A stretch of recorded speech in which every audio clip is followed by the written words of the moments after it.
So we got a lot to get into that happened this week, from Assassin's Creed Shadows reviews finally being out into the wild, to Bethesda possibly doing a shadow drop for the highly rumored, highly anticipated Elder Scrolls 4 Oblivion remake, and a lot more to get into. Now, even though I'm not really high on Metacritic scores, the Metascore for this game so far is sitting at 81. Now, keep in mind, the Metascore at one point was sitting as high as 83, but it has since dropped a few points. And based off of plenty of reviews I've seen, they've been highly critical of it.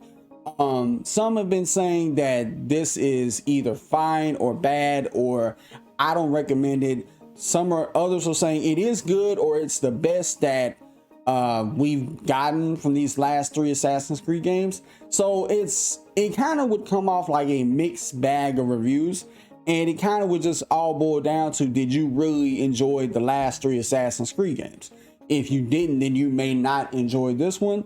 Or if you did, you may have more to munch on, in a sense. I will be making a video about Assassin's Creed Shadows in the future, so keep a lookout for that. Now, keep in mind, even though that these reviews may come off as, dare I say, divisive or polarizing in a sense, this is the same song and dance I've seen with some of the same people that reviewed Valhalla, that reviewed Odyssey, not as much so as with Origins. Everybody loved Origins from what I remember. I have been seeing people like share, oh, the game is one of the top selling games on Steam. It has very positive Steam reviews. I think we need to pump the brakes on that just a little bit, because we kind of got burned trying to do that with Dragon Age the Field and EA came out and said that they felt like it was a colossal failure. Even though, albeit a lot of publishers say X game sold below our expectations, even though the expectations may have been a bit jarring for their own taste and not being based in reality. So I think we need to wait until we hear like official numbers start coming out, either from Ubisoft themselves, other insiders around the industry that got actual numbers about the game's sales and performance,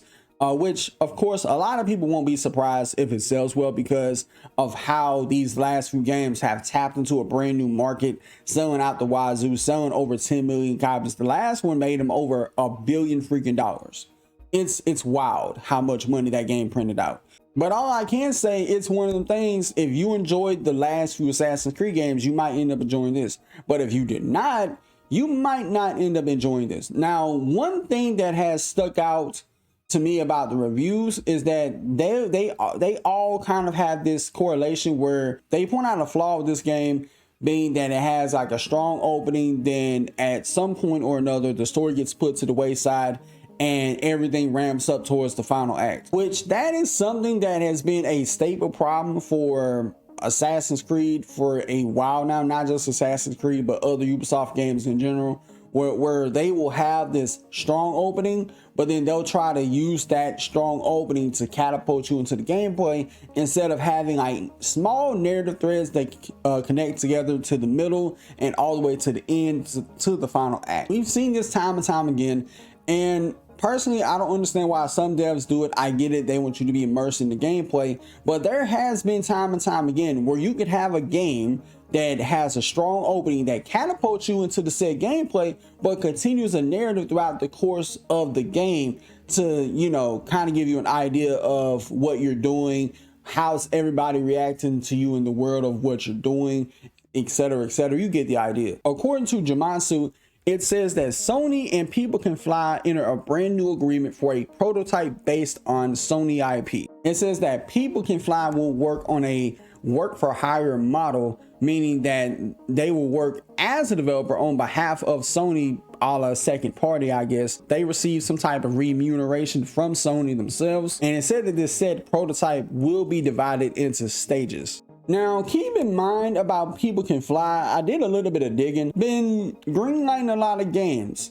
We know that they are working on so many different projects. It's crazy. One of them being a co-development project with Xbox Game Studios, specifically working alongside the coalition with this upcoming Gears of War E-Day. Now, outside of that, they have a project called Project Gemini with Square Enix, Project Echo with Krafton, and 3 other projects, Victoria, Bifrost, and Bison. that is supposed to be a VR game, or it may like have a VR compatible game, but you can play it without VR. I don't know.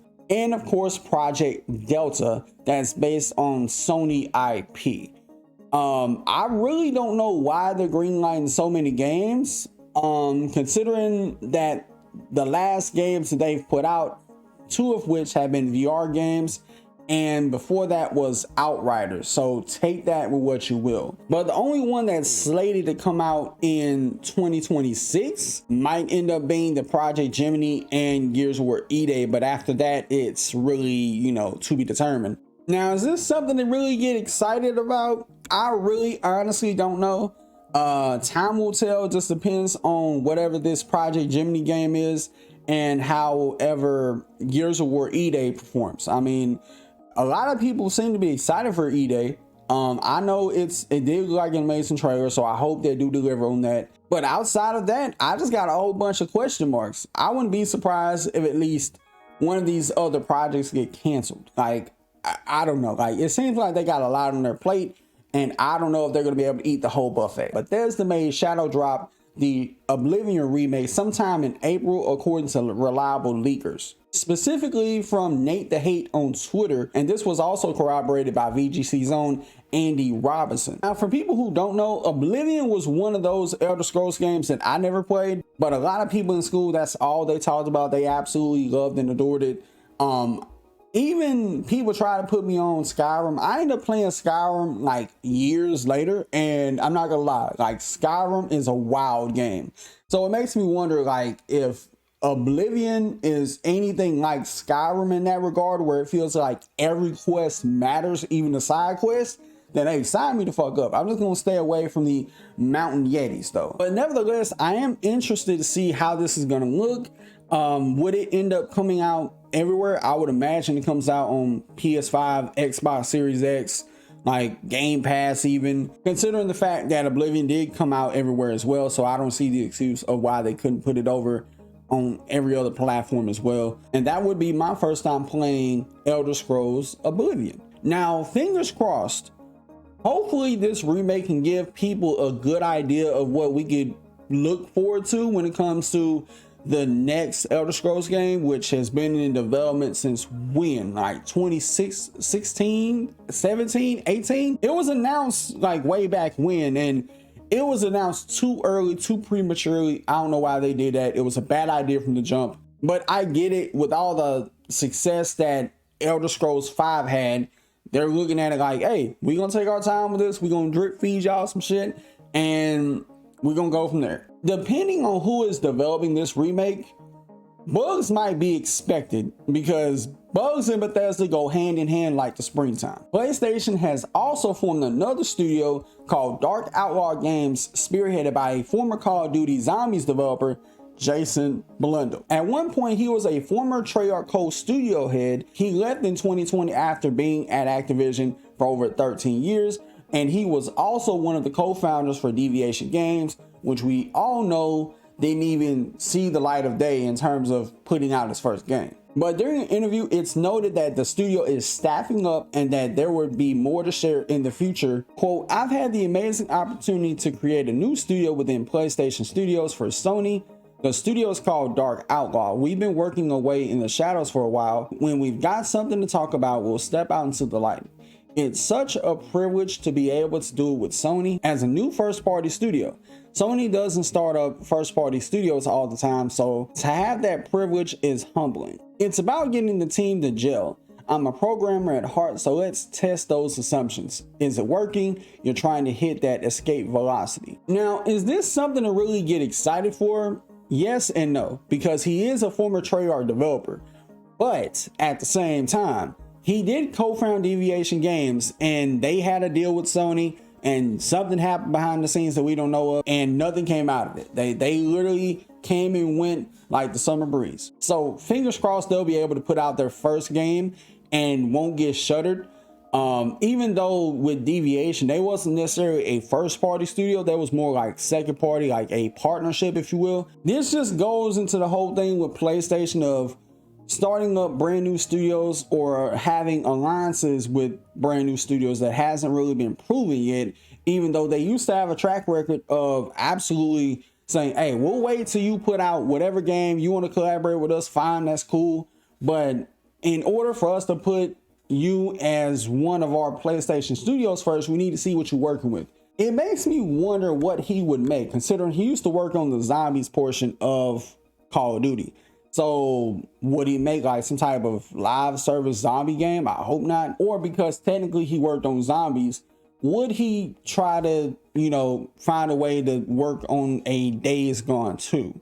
Which, if they were to do that, that would piss some people off, most notably at Ben's studio, because they're like, wait, we made the first game, but you're going to have this brand new studio make a Days Gone 2. And I'm only throwing Days Gone 2 out there because zombies, that's literally it. But I would want them to put out something that's not live service. Not everything has to be live service.